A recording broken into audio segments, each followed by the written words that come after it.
putang ina, hindi na kami mag-cooperate dyan. Hindi kami magpapakulong sa inyo. Hindi ko alam kung ano nangyayari. So sinasabihan, tinatawag ko siya, hindi mo siya sumasagot. Tapos, may doktor na dumating.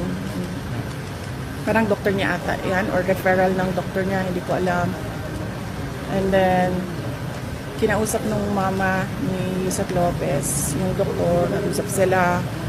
Tapos nagbigay ng instructions yung nanay kasi siya yung next of kin. Pero nagsabi yung nanay kanina na since wala siya physically sa Manila, can I just take care of her daughter? Tapos,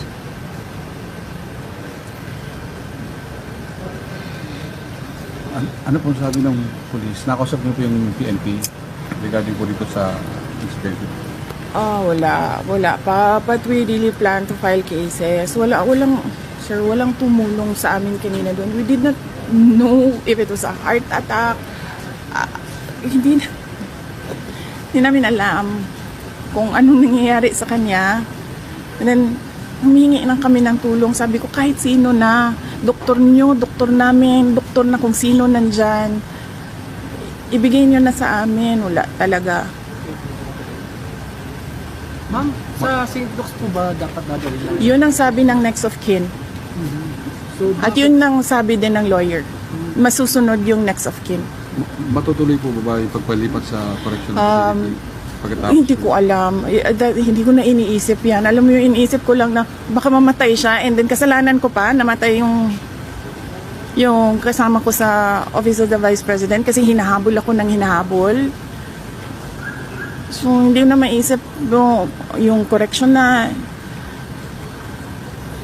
Sir Bayon, you have a question? Ma'am, sa tingin niyo kanino po nanggagaling yung command na hindi kayo paalisin, hindi papasukin yung ambulansya? Of course, sino bang nag-aangkin ng House of Representatives? Di ba si Martin Romualdez lang naman? Anong sabi ni Joel Chua? Ni Congressman Joel Chua kay Congressman Pulong Duterte? Sundalo lang ako. Ano sabi ni Congressman Pulong Duterte sa kanya? Sundalo lang din ako. Pero pag isang sundalo nag-abuso, lalaban yung isang sundalo. And you can ask Congressman Pulong Duterte.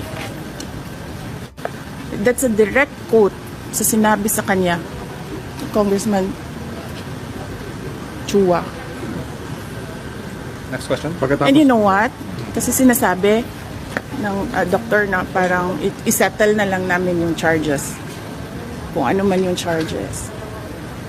Martin Romualdez, ikaw magbayad ito lahat. Pag namatay ito, ikaw magbayad lahat. Kung ano ang gusto ng nanay ni Zuleika Lopez, ikaw magbayad lahat. Kasalanan mo ito. Kasi gusto mo magpresidente, hinahabol mo ako. Tigilan mo na yung ambisyon mo. Wala nga buboto sa'yo. Wala. ano na po mangyayari pagkatapos po nito? Anong plano nyo at anong hakbang ang gagawin nyo pagkatapos po nito? Nandun yung dalawang lawyers. So, na ako, sabi ko, can I just think as a friend right now? Ayoko na mag-isip as a lawyer. So sinabihan ko silang dalawa doon, kayo na mag-isip as a lawyer. So initially, ang narinig ko, there's a case of robbery. Ninakaw yung dalawang cellphone ni Yusek Lopez and cellphone ni Nicole. Ninakaw nila. Ayaw pa nila ibalik. Sabi ko, kakasuhan ko kayo ng robbery. Kakasuhan ko kayo ng pagnanakaw. Doon pa nila binalik. Nung sinabi ko sa kanila, nagnanakaw kayo ng cellphone. Hindi namin alam kung anong ginawa nila sa cellphone, di ba? Kung saan nila sinaksak yun, kinuha kung ano yung mga information doon sa cellphone. Hindi ba paglabag yan sa karapatan ng isang tao to privacy ng cellphone nila? humihingi kami ng tulong kasi hindi namin alam kung anong gagawin doon sa loob. Walang tumulong sa amin. Wala. Alam nyo, kung ako lang yun mag-isa doon, kung wala akong mga security, wala akong mga escort, hindi namin alam kung anong gagawin namin. Buti na lang may mga lalaki. Kasi sila yung nagbuhat, sila yung nag-arrange kung paano makalabas. Wala talaga, nakatayo lang sila lahat doon. Meron pang mga naka-uniform na hindi ko alam kung anong uniform yun ng military ba or police, na tinatanong ko, sir, may sasakyan ba kayo? Sasakyan nyo na lang gamitin namin. Walang ambulansyang dumadating. And then he said na, wala kami sasakyan. Paano? Isip ko pa, paano kayo nakaabot dito? Naglakad kayo? Ganun yung walang pakialam sa buhay ng tao. Hindi na nahiya sa nanay. Hindi naman akusado yan. Hindi naman convict yan. Resource person yan na nagrespeto sa kanila kahit alam niyang mali yung ginagawa sa kanya. Nagrespeto siya. Kasi pakiusap ko, para na lang matapos, sige na lang, para na lang matapos, sige na lang. Nilagay nila doon kasi nandun ako sa House of Representatives. Bakit? Sila ba may-ari nung opisina ni Congressman Pulong Duterte? Di ba siya? Dahil sa kanya inassign yung kwarto na yon. Kanina, nagko-cooperate pa ako, nagiging mabait pa ako, sinasabi ko austerity measures yung pagpatay nila ng kuryente. Hindi lahat ng tao doon nagsasabi sa house, hindi pinapatay ang kuryente. Pinapatay ang aircon. Pero ang kuryente hindi. Ma'am, sa tingin nyo, ano pong magiging hakbang ngayon ng gobyerno matapos po itong nangyari? Tapos sasabihin nila, kasi nandyan ka, so kailangan namin i-on ang aircon, kailangan namin i-on ang electricity. Ano ba sinabi ko? Idi i-off ninyo. Sinabihan ko. Anong pangalan ng general na yun? Sinabihan ko. Sabi ko, sir, hindi ko naman kailangan kuryente.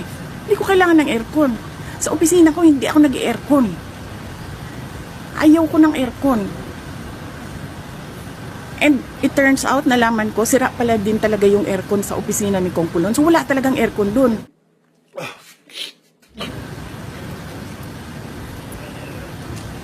Last two questions. Ma'am, magiging action ng gobyerno sa tingin nyo, ano magiging hakbang ng gobyerno? Ay, wala na ako inasahan sa gobyerno na nakita mo, sir. Nakita mo kanina. Humingi kami ng tulong.